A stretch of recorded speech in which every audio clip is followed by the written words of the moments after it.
Assalamualaikum warahmatullahi wabarakatuh. Alhamdulillah wassalatu wassalamu ala Rasulillah wa ala alihi wa sahbihi wa man tabi'ahu wa nasarahu wa wala, amma ba'd. Tuan-tuan muslimin muslimat yang dirahmati Allah Subhanahu wa taala. Alhamdulillah, tinggi kesyukuran kita panjatkan ke hadirat Allah Jalla wa'ala dengan perkenan dengan limpah kurnia daripada Allah. Malam ini kita diizinkan untuk sama-sama sekali lagi menyambung kuliah kita selepas bulan 5 kita tak dapat nak buat atas kesibukan jadual dan seumpamanya. Baik, dalam kuliah yang lalu pada bulan 4 kita berhenti pada muka surat 78, masih lagi membicarakan hal di bawah tajuk tidak mengharapkan milik orang lain.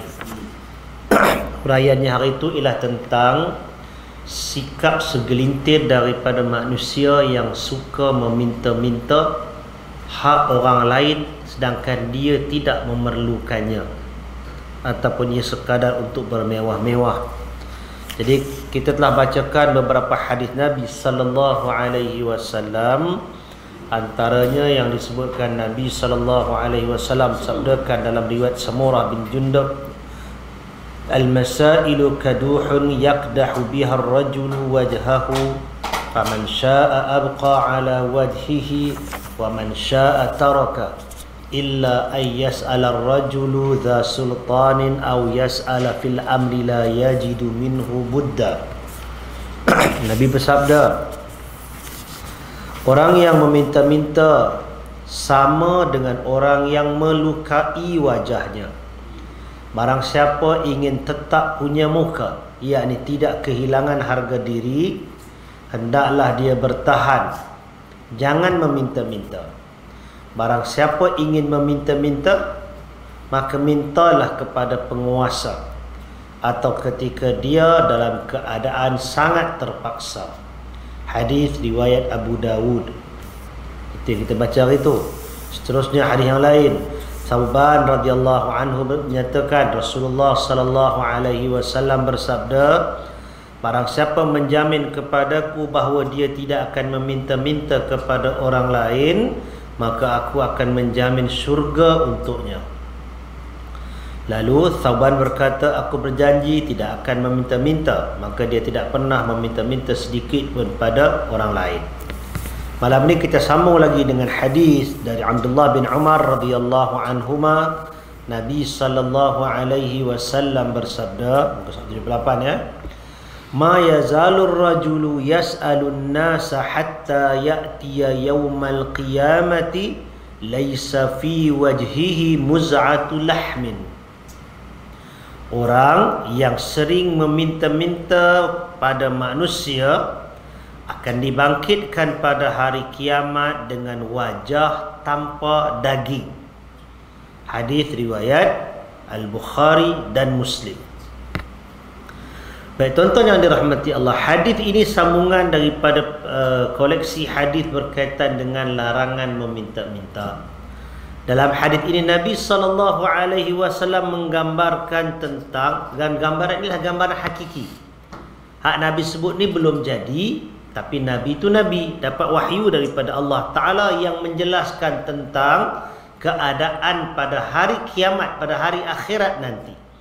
Yang mana Nabi nyatakan akan datang nanti manusia yang sering meminta-minta. Orang yang jenis kaki meminta daripada orang lain ini, nanti dia akan dibangkitkan pada hari kiamat.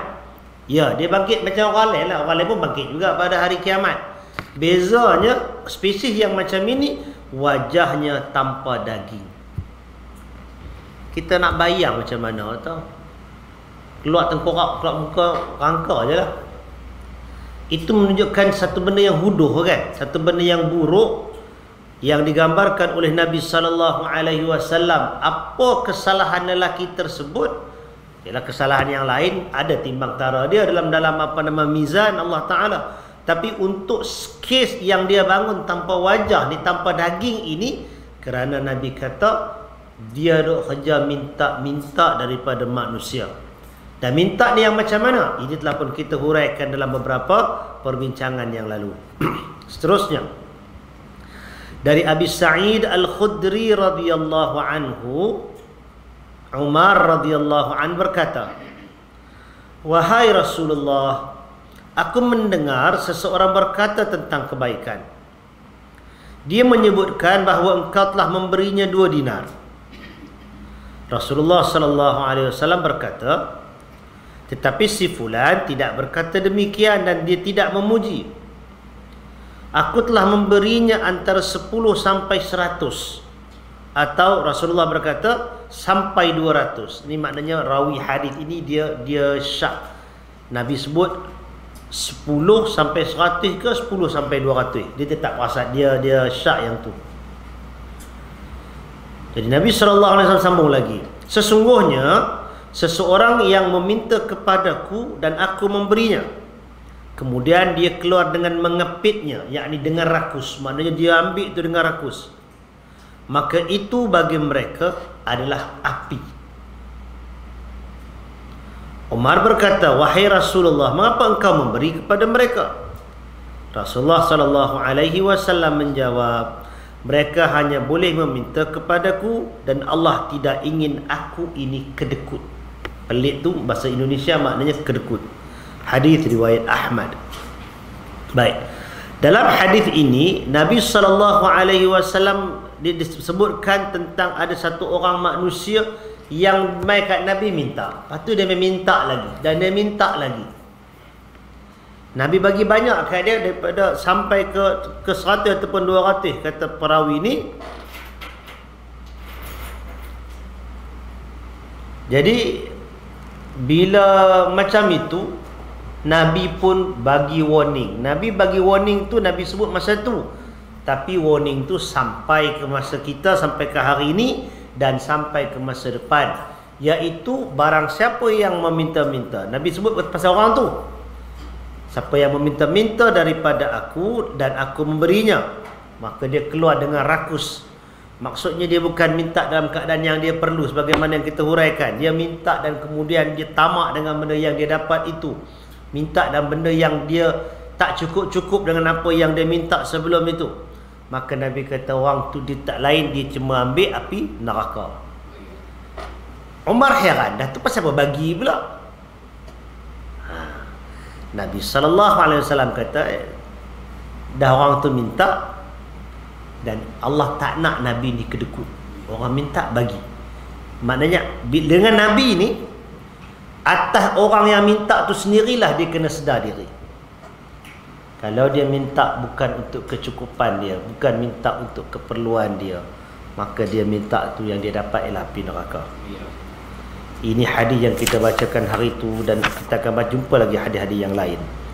Seterusnya dari Auf bin Malik, kami sedang berada di tempat Rasulullah, duduk keliling Rasulullah sallallahu alaihi wasallam sekitar 9 orang, 8 orang atau 7 orang. Baginda berkata, "Apakah kalian tidak bersumpah setia kepada Rasulullah? Padahal baru saja kami melakukan sumpah setia." Ini bai'ah. Lalu kami berkata, "Kita telah melakukan sumpah setia kepadamu ya Rasulullah." Baginda berkata, "Apakah kalian tidak bersumpah setia kepada Rasulullah?" Kami berkata, ini kali kedua ni, "Kami telah melakukan sumpah setia kepadamu wahai Rasulullah." Baginda berkata lagi, ini untuk kali yang ketiga, "Apakah kalian tidak bersumpah setia kepada Rasulullah?" Maka kami membentangkan tangan kami. Bila baik kali ketiga Nabi tanya yang tu, Auf kata, maka kami bentangkan tangan kami dan mengatakan, "Kami telah bersumpah setia kepadamu wahai Rasulullah. Atas apa lagi kami perlu bersumpah setia?" Terus bentang siap-siap ni maknanya kalau ada apa lagi yang perlu kami berbai'ah, nah tangan kami ni, kami bai'ah. Siap dah. Rasulullah sallallahu alaihi wasallam menjawab, bai'ah apa? Atas menyembah hanya kepada Allah, tidak menyekutukannya. Itu poin yang pertama. Salat 5 waktu. Ini salat fardu. Taat akan Baginda mengatakan dengan lirih. Lirih dengan perlahan. Maknanya Auf dia tak dengar. Perlahan. Suara Nabi perlahan. Ta'at tu dia perlahan. Lepas tu Nabi sebut lah kan, cuma dia yang tak dengar. Dan jangan meminta-minta sesuatu dari orang lain. Baik, jadi tonton yang dirahmati Allah, hadis ini Auf ceritakan tentang Nabi tanya mereka 7 ke 9 orang tu bai'ah tak dengan Nabi. Mereka kata bah, sampai kali ketiga mereka pun ready. Nabi sebutkan item bai'ah tu, apa perkara yang perlu bai'ah. Sembah Allah Ta'ala, jangan syirikkan dengan sesuatu, salat 5 waktu, kemudian taat kepada yang Nabi tak sebut. Dan yang penting fokus dalam hadis ni, jangan meminta-minta sesuatu dari orang lain. Lalu kata Auf tadi, aku melihat sebahagian mereka tidak pernah meminta-minta sama sekali, bahkan tidak menuntut haknya. Hadis riwayat Muslim. Auf bin Malik kata, daripada ramai-ramai itu, boleh katakan tak pernah meminta-minta. Sebahagian itu langsung tak pernah minta apa pun daripada siapa-siapa. Bahkan kalau yang ada hak pun dia let go macam tu saja. Itu tentang respon para sahabat apabila berjanji setia dengan Nabi sallallahu alaihi wasallam. Respon para sahabat bila mengetahui besarnya implikasi orang yang meminta-minta daripada orang lain. Baik, seterusnya dari Qabisah ibn Mukharik al-Hilali, katanya, aku menanggung hutang untuk kepentingan orang lain. Jenis ni banyak. Jenis kita macam mana? Kita jamin orang berhutang kan, lepas tu kawan tu mati ke, dia cabut ke, dia tak mampu bayar ke. Jadi orang yang macam ni dia kena tanggung. Jaminan tu dia kena bayar. Jadi orang ni macam ni lah. Jadi Qabisah kata, aku menanggung hutang untuk kepentingan orang lain. Maknanya dia berhutang bukan untuk diri dia, untuk orang lain. Sama ada kes jadi penjamin, ataupun mungkin kes-kes yang seumpama itu. Kemudian aku mendatangi Rasulullah sallallahu alaihi wasallam dan menanyakan hal itu. Maknanya dia tanya macam mana nak melepaskan diri daripada benda tu. Apa dia punya solution dia? Dia tak mampu nak bayar, tapi ada hutang orang. Dia nak kena, itu dah atas tanggungan dia. Baginda berkata, kata kat Qabisah, laksanakanlah, maknanya bayarlah hutang tu sampai sedekah datang. Jika sedekah sudah datang, maka kami akan memerintahkan untuk memberimu. Maksudnya Nabi kata, apa yang ada daripada duit tu bayarlah dulu hutang tu sampailah datang sedekah. Kalau ada orang bagi bantuan, orang bagi sedekah, Nabi kata Nabi akan suruh hak bantuan sedekah tu peruntukkan bagi kepada Qabisah ni, atas kes yang Qabisah adukan kepada Nabi sallallahu alaihi wasallam. Baik. Kemudian baginda berkata, wahai Qabisah, ni Nabi kata ni, meminta-minta itu tidak dibolehkan. Meminta-minta Nabi tak bagi, kecuali kerana 3 perkara. Pertama, seseorang yang menanggung hutang kerana kepentingan orang lain sampai dia mendapatkan bantuan, kemudian menahan diri, yakni tidak meminta-minta lagi. Ini kes ni, kes Qabisah itulah. Maknanya tak boleh meminta-minta, melainkan 3 keadaan. Keadaan yang pertama ialah orang yang menanggung hutang atas kepentingan orang lain. Kita ambil contoh apa bendanya? Kalau zaman moden kita, barangkali wallahu ta'ala a'lam, setengah-setengah tempat orang nak bina masjid, nak bina surau, nak bina buat tahfiz ke apa ke, nak submit loan, nak collect derma, tak dapat. Kadang-kadang tu lambat proses, benda nak kena cepat. Memang ada orang yang apa nama, rela hati, dia buat personal loan. Katalah dia buat personal loan, lului. Duit tu sepenuhnya dia bagi untuk pembinaan surau, pembinaan mahat tahfiz ke apa dan sebagainya. Dia tanggung hutang yang tu, dan dia nak kena bayar hutang tu. Sebab mungkin masa apply cukup, dan bila dia apply tu lulus, tapi dari sudut belanja barangkali cukup makan dia, nak kena bayar hutang pula. Maka orang yang macam ni duduk dalam kategori yang pertama, Datang bantuan, dia boleh minta untuk langsaikan hutang tersebut. Dah selesai yang tu, dia minta dekat itu sajalah. Janganlah dia minta lebih lagi daripada tu. Itu yang pertama. Yang kedua, Nabi kata, seseorang yang ditimpa musibah yang menghancurkan harta bendanya. Contoh dia apa tuan-tuan? Banjir, kebakaran, kemalangan, rompakan barangkali berlaku, na'udzubillah, apa pasal bentuk kecelakaan yang merosakkan harta benda dia, tak ada apa tinggal. Kadang tu sampai kereta pun tak ada, kan, habis kereta banjir, rosak. Jadi nak buat macam mana? Dia minta bantuan. Cuma itulah, kadang-kadang kalau kereta yang rosak tu velfire, tak dapatlah kok nak ganti dengan velfire. Mungkin orang ganti yang murah sikit ke apa ke kan. Tapi cukuplah untuk dia boleh berjalan. Itu benarnya. Baik, jadi kata Nabi, orang yang macam ni dia boleh meminta-minta sampai dia mendapatkan kecukupan. Dia boleh minta derma untuk yang ni. Dia boleh minta derma, ada orang nak bagi derma dia boleh ambil. Dia juga boleh minta kalau kita ada keperluan hak minta daripada Baitul Mal ke apa, mintalah. Mana-mana yang rasa dia boleh dia perlu minta, dia wajib minta, dia minta. Kementerian ni kadang-kadang ada bantuan-bantuan CSR yang macam ini. Tambah-tambah lah isu Covid semua dulu baru ni kan. Banyak je bantuan yang keluar sebenarnya. Cuma macam mana nak dapat je. Baik, jadi ini ialah yang kedua. Yang ketiga Nabi kata, orang yang fakir setelah disahkan kefakirannya oleh orang-orang yang dapat dipercaya dari masyarakatnya. Dalam hal seperti ini, dia boleh meminta-minta sampai mendapatkan kecukupan. Ini yang kita sebutkan hari itu.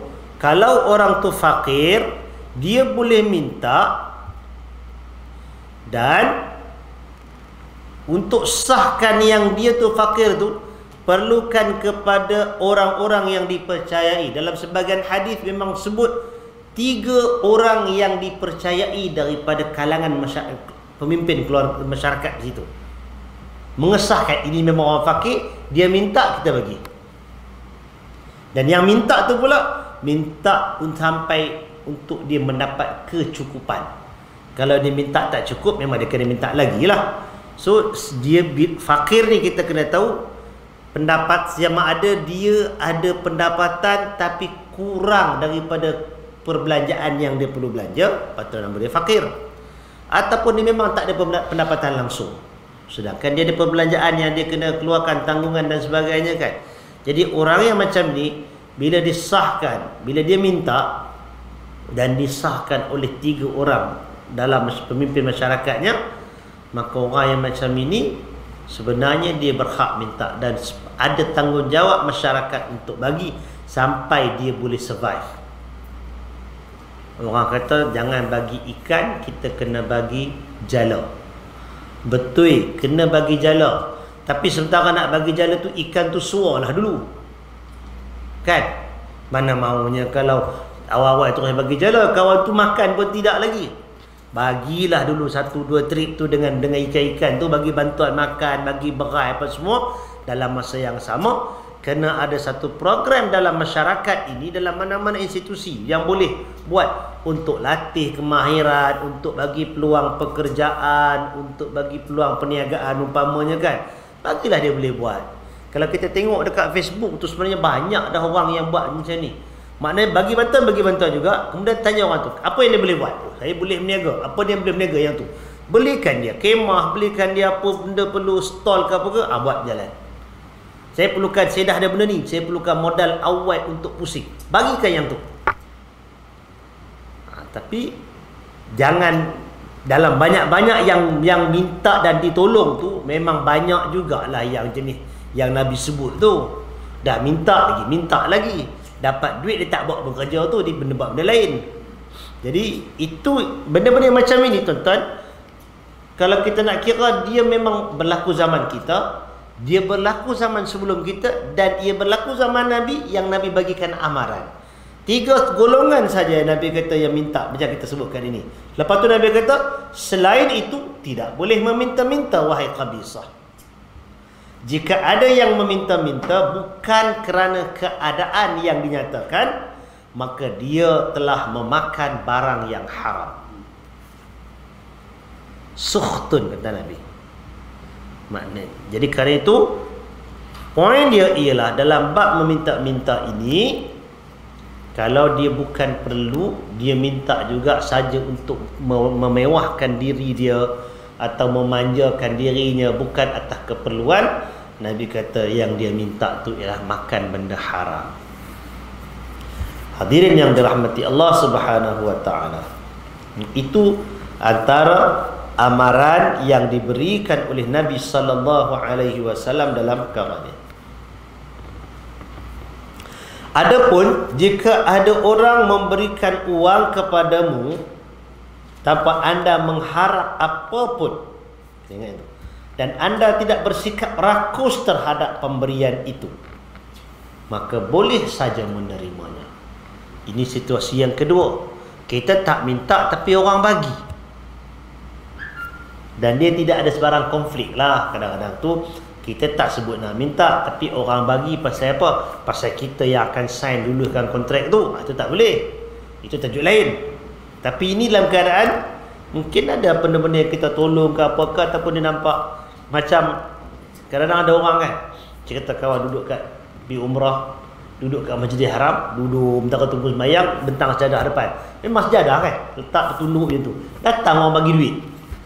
Dia bukan dia minta sedekah pun, tapi orang bagi duit kat dia. Yang ni macam mana? Dah orang bagi, ambil je lah. Bukanlah maknanya kita tu kan. Baik, jadi dalam bab ni boleh ambil. Sebabnya hal itu bahkan dianjurkan. Maknanya kalau orang dah bagi, elok dia ambil.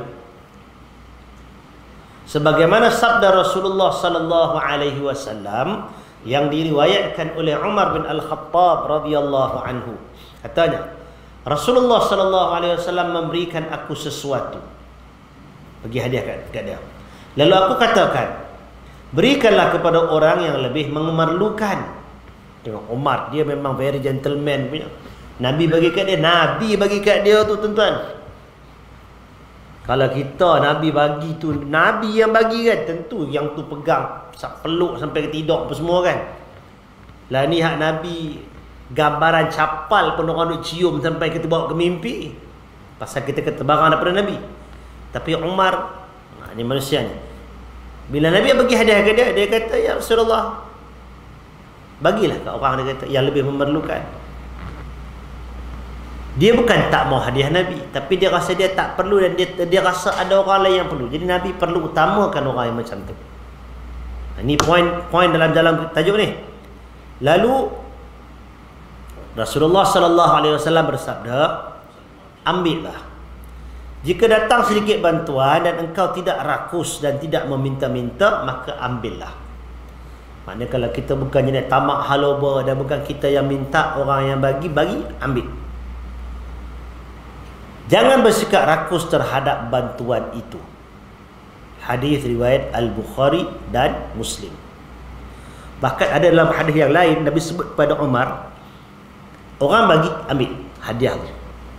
Kalau betul kita rasa kita tak perlu, kita hadiahkan pula pada orang lain. Macam tu. Ini adabnya tuan-tuan. Bila orang bagi hadiah kepada kita dalam keadaan kita tidak meminta-minta,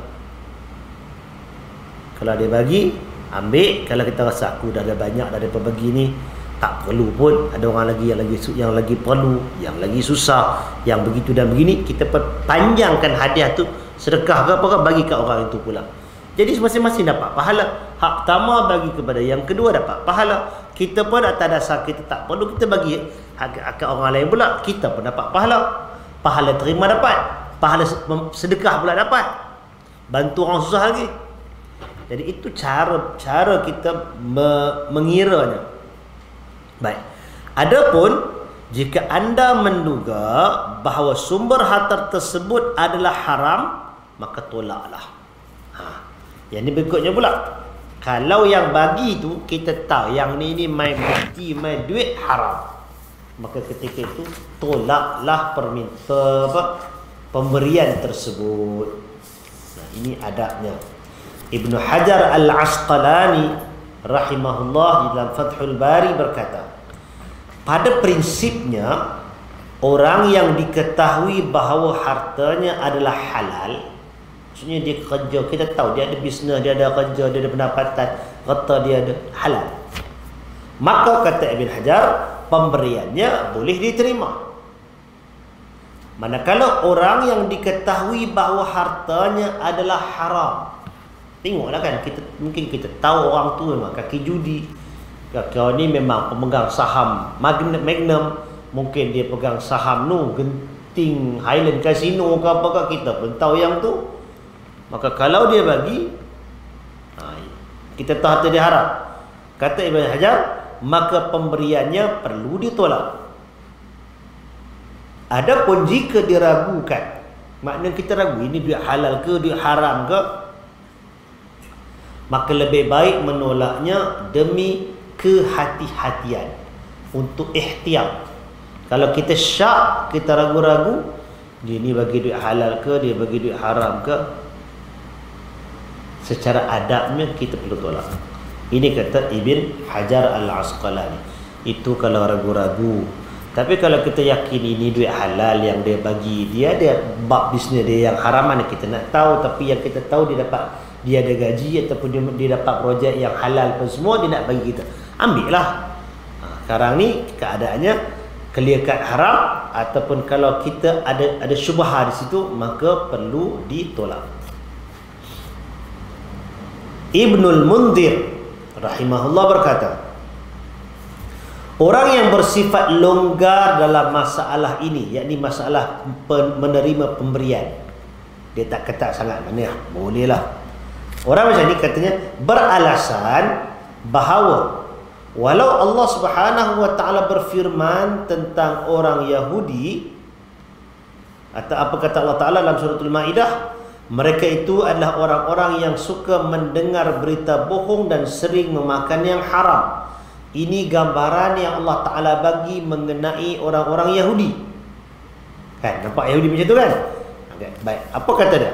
Apa kata orang yang macam ni? Kita Ibn Munzir, Nabi pernah menggadaikan baju besinya kepada seorang Yahudi, sedangkan baginda menyedarinya. Begitu juga Nabi mengambil pajak dari mereka, padahal disedari bahawa sebahagian besar harta mereka, yakni orang-orang Yahudi ini, adalah berasal dari hasil minuman keras, babi, dan bisnes yang tidak sah. Jadi ini poin yang Ibnul Mundhir bagi tahu, golongan yang longgar maknanya orang bagi ambil lah. Apa alasan mereka ni?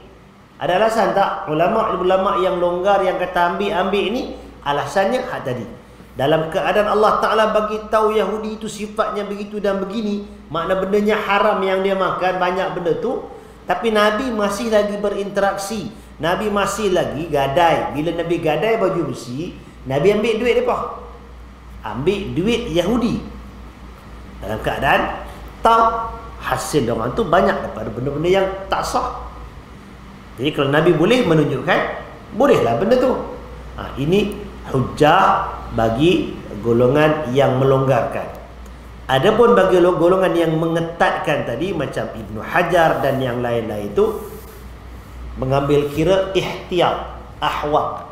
Maknanya jangan sampai masuk ke dalam kita ni sesuatu yang haram di pihak lain, ataupun sesuatu yang kita ragu-ragukan. Pasal dia ada hadis kan, Nabi SAW perintahkan kita, sebutkan, perintahkan kita, da' ma yaribuka ila ma la yaribuka, tinggalkan apa yang meragukan kamu kepada sesuatu yang tidak meragukan kamu. Jadi dalam bab makan, dalam bab harta, kalau ada rasa ragu-ragu, tinggallah, tak usah lah, maksudnya macam tu. Nah, baik. Seterusnya dari Ibn Sa'di Al-Maliki, katanya, Umar Al-Khattab radhiyallahu anhu menjadikan aku sebagai pegawai dalam menangani sedekah. Setelah aku menyelesaikan tugasku dan melaporkan kepadanya, Sedekah-sedekah ni dalam konteks ni ialah zakat. Zakat. Umar memberi upah atas pekerjaanku itu. Aku berkata kepadanya, sesungguhnya aku melakukan tugas ini kerana Allah dan balasannya hanya dari Allah. Jawapan tu menunjukkan Ibn Sa'di tak mau terima. Ibn Sa'di tak mau terima upah yang Umar bagi kepada dia. Lalu Umar pun berkata, ambillah upahmu. Aku pernah bekerja pada masa Rasulullah sallallahu alaihi wasallam. Pada zaman Nabi hidup tu dia kata aku pernah kerja dan baginda memberikan upah kepadaku. Ketika itu aku berkata kepada Rasulullah sallallahu alaihi wasallam seperti yang engkau katakan kepadaku. Maknanya apa yang Ibn Sa'di sebut tu Umar tak heran. Aku lupa cakap macam tu juga kat Nabi. Dia tak apa dia pergi habaq kat Umar. Umar kata dia habaq kat Nabi benda tu. Dan Umar kata Rasulullah sallallahu alaihi wasallam bersabda, jika engkau diberi sesuatu tanpa meminta, maka makanlah dan sedekahkanlah yang lebihnya. Hadis riwayat Muslim.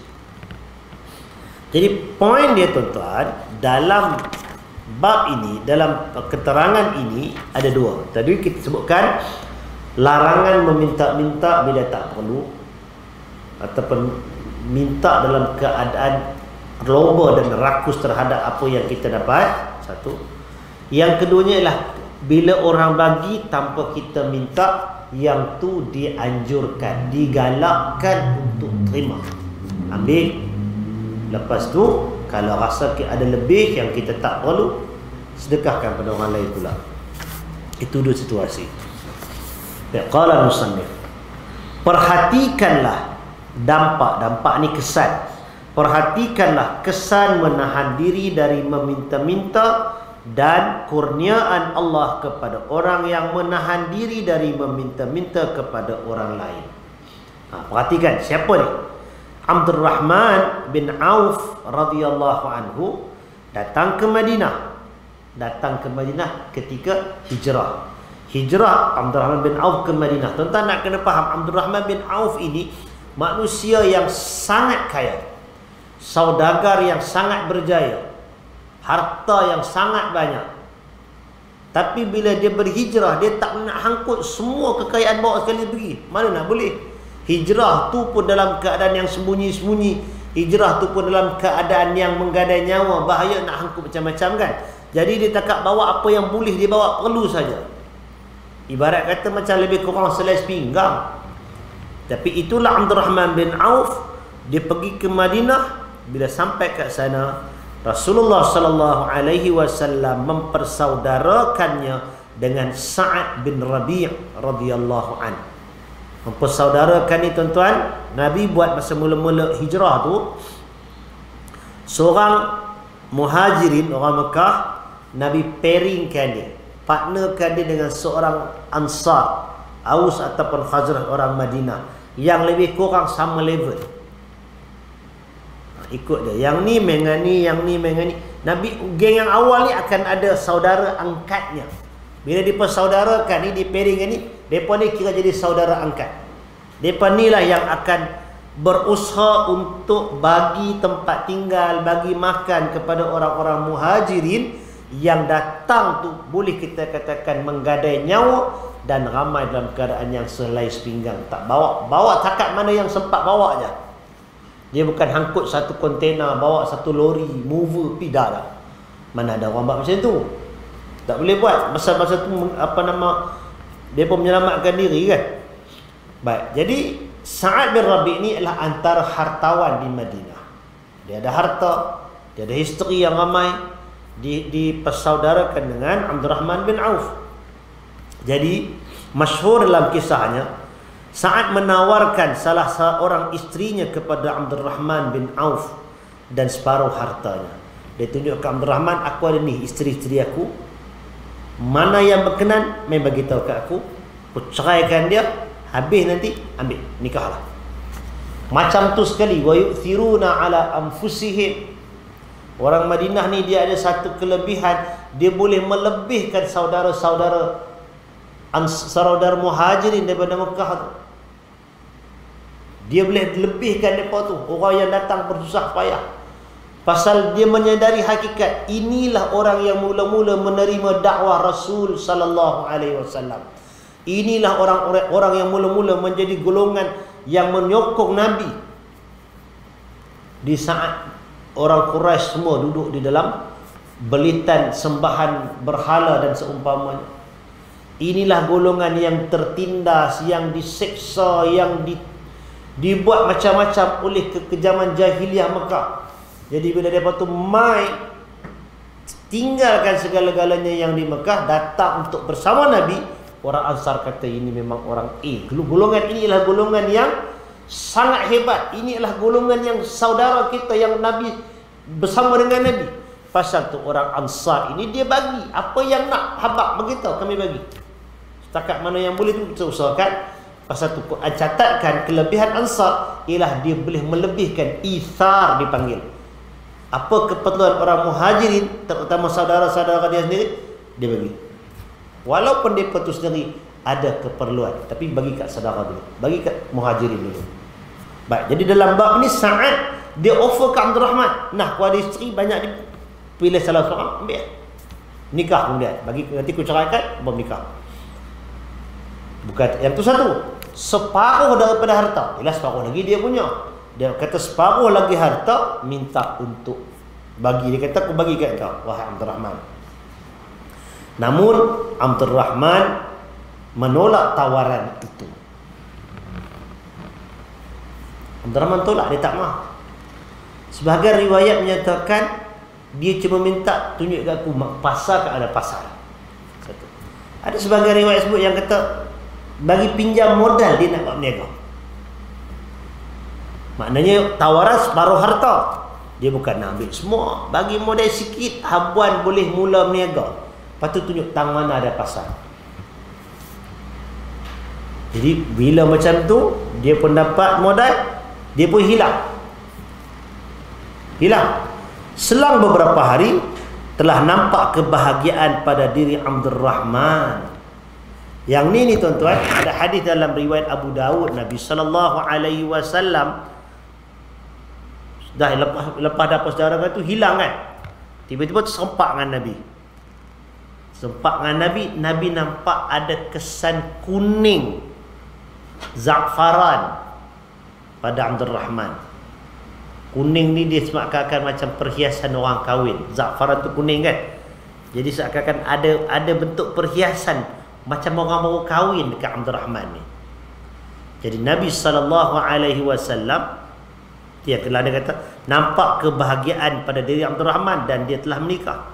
Nabi tanya kat dia, wahai Abdul Rahman, dia kata, nampak kesan kuning tu? Apa cerita lebih kurang macam tu ayat kita.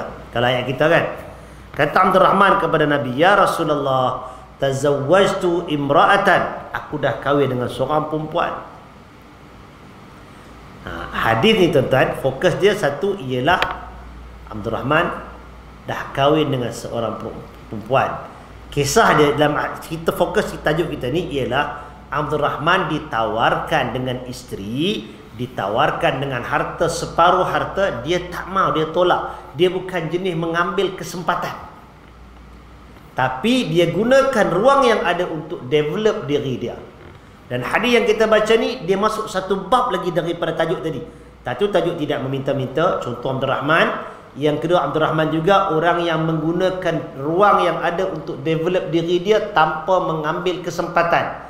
Poin kita tadi, kalau orang bagi, kita boleh ambil, tapi jangan rakus, jangan tamak dan jangan jadi haloba, ataupun jangan rasa nak lagi. Cukup cakap mana yang ada. Dia ambil yang tu dan dia pergi berniaga. Lepas tu, lepas dia berniaga, dia berjaya dalam perniagaan, dia ada harta, dia menikah. Tu yang Nabi tanya dia, ada macam perhiasan kahwin ni, kahwin apa? Dia kata, aku dah kahwin dengan seorang perempuan. Dalam tajuk ini ni, duduk dalam tajuk, dalam kitab fiqh dalam tajuk perkahwinan, dalam tajuk mahar. Nabi tanya kat dia, Kamu bagi kat dia, bagi apa? Apa maharnya kalau kita nak pakai bahasa kita? Kata Abdul Rahman, aku bagi kepada dia seberat biji tamar emas. Berapa dia? Berapa berat biji kurma tu? Isi dalam tu kan, bukan kurma besar tu, isi dia dalam tu, biji tu. So kami bukan isi biji. Ada 10 gram. Tak sampai kot. Katalah 5 gram. Kutlah 5 gram. Kalau 5 gram sekarang ni harga dalam 288 per gram. Kali kalau kata 200 pun dah 1000 kan? 1000 lebih lah, 1500. Itu mahar perkahwinan Abdul Rahman bin Auf. Dekat-dekat 2000 lah kita kata. Mahar perkahwinan yang diberikan oleh Abdul Rahman kepada perempuan yang baru dikahwininya. Maknanya kalau kita kata dia boleh dalam keadaan dia tak ada apa tu sampai Madinah, dia dapat modal, dia mulakan perniagaan dia, dan dengan duit tu dia boleh menikah. Dalam tempoh beberapa hari tu dia boleh menikah. Dia tak kalut nak pergi ambil isteri Sa'ad ni tadi ni. Kalau nak menikah dengan isteri Sa'ad, dia kena tunggu habis iddah pula tu. Lambatlah pula kan. Yang ni dia boleh menikah terus. Baik, yang tu tajuk mahar. Cerita Abdul Rahman ni dia banyak dia punya pengajaran dia. Nabi bila dia kata macam tu, Nabi pun kata, aulim walau bisyah. Buat kenduri walaupun dengan seekor kambing biri-biri. Yang ini duduk dalam tajuk disunatkan untuk buat kenduri kahwin. Baik, tonton yang dirahmati Allah. Ini kisah Abdul Rahman bin Auf. Pangkalnya jadi apa? Pangkalnya ialah orang yang jenis tidak ambil peluang dan tidak meminta-minta. Dari Anas bin Malik radhiyallahu anhu katanya, Abdul Rahman bin Auf datang ke Madinah, lalu Rasulullah sallallahu alaihi wasallam mempersaudarakannya dengan Sa'ad bin Rabi' al-Ansari. Sa'ad adalah orang yang kaya. Sa'ad berkata kepada Abdul Rahman, aku membagi 2 hartaku untukmu dan aku nikahkan engkau. Abdul Rahman berkata, semoga Allah memberkatimu, keluargamu dan hartamu. Tunjukkan saja jalan ke pasar. Tunjuk aku tempat mana nak berniaga. Dia tidak pulang dari pasar, dari tempat berniaga sampai mendapatkan keuntungan. Maknanya dia berniaga sampai dia untung. Untungnya apa? Berupa keju dan minyak samin. Ghee tu, ghee. Dan membawanya kepada keluarganya. Kami, yakni Anas bin Malik dan yang lain-lain menetap sebentar. Lalu Abdul Rahman datang dengan wajah kotor. Nabi bertanya kepadanya, bagaimana keadaanmu? Dia menjawab, wahai Rasulullah, aku telah menikah dengan wanita dari kaum Ansar. Rasulullah bertanya lagi, apa yang engkau persembahkan untuknya? Yang ini jadi mahar. Dia jawab, emas sebesar biji kurma. Jawabnya, Nabi SAW berkata, adakanlah walimah walaupun hanya dengan seekor kambing. Hadis riwayat Al-Bukhari. Baik, sebagaimana yang telah kami jelaskan di atas, Allah menjadikan Abdul Rahman sebagai orang kaya. Dia mula dengan berniaga beberapa hari itu, dia untung dapat bawa balik keju, bawa balik minyak sapi, minyak tu. Dia dapat bawa balik emas besar biji kurma habuan mahar. Kalau kita nak kira, mungkin untung dia mau 2-3 ribu kot, 2-3 hari tu dia boleh buat belanja nikah. Dan Nabi suruh dia buat kenduri pula. Kenduri apa? Tak ada duit. Kambing sekok apa? 1,500. Siap masak kan? Modal tu lebih kurang tu je kan.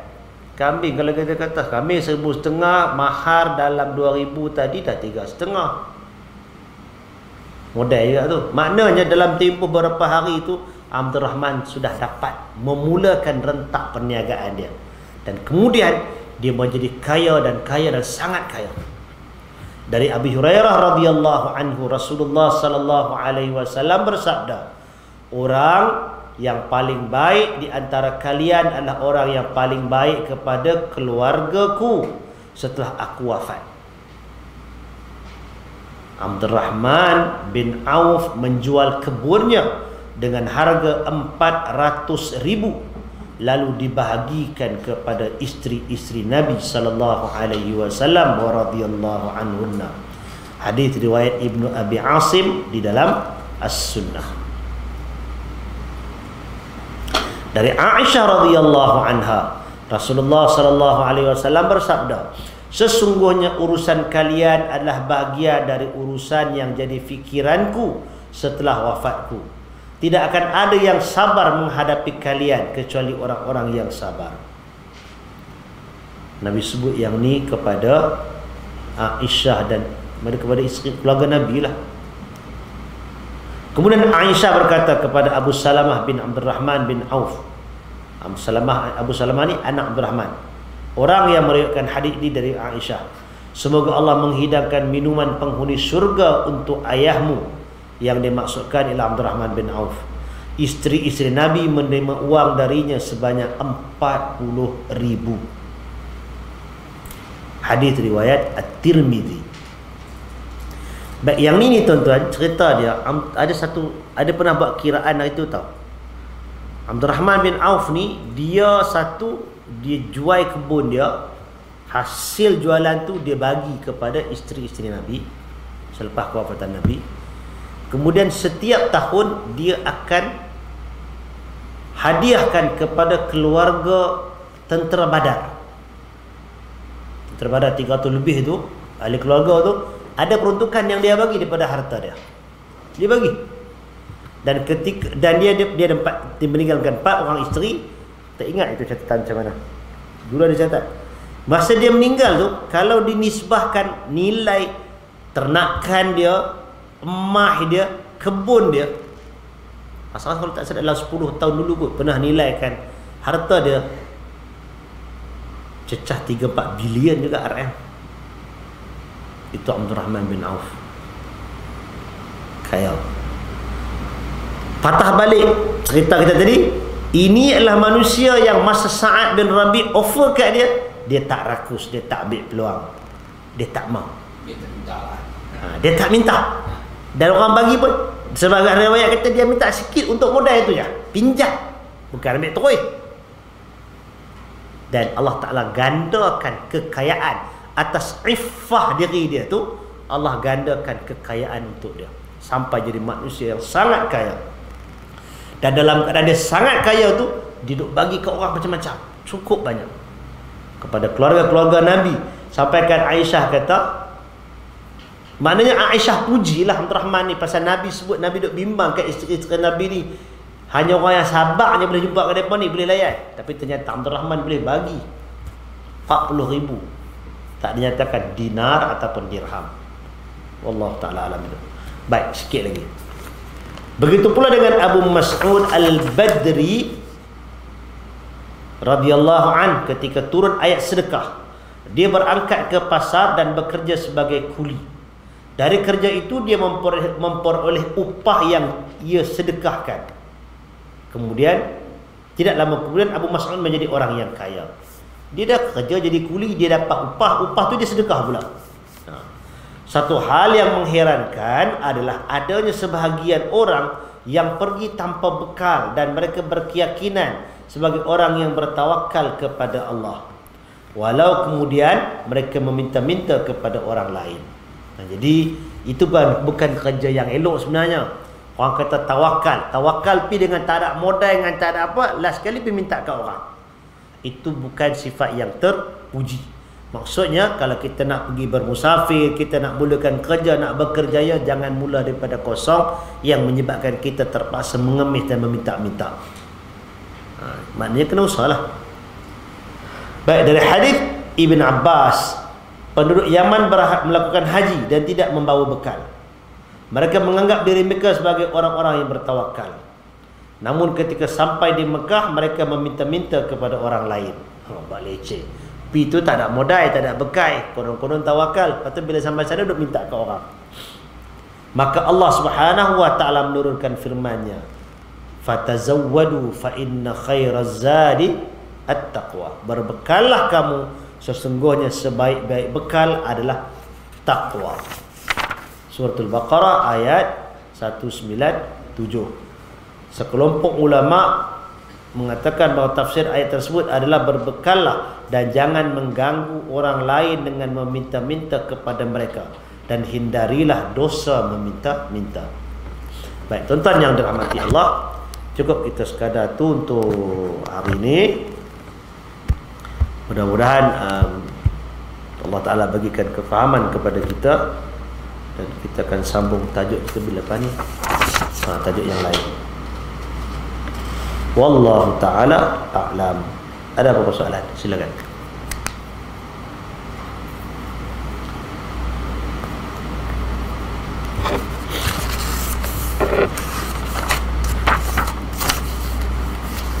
Ada tanah. Baik, mudah-mudahan Allah Ta'ala berikan hidayahnya kepada kita. Aqulu qawli hadha wa astaghfirullahal azim li wa lakum. Assalamualaikum warahmatullahi wabarakatuh.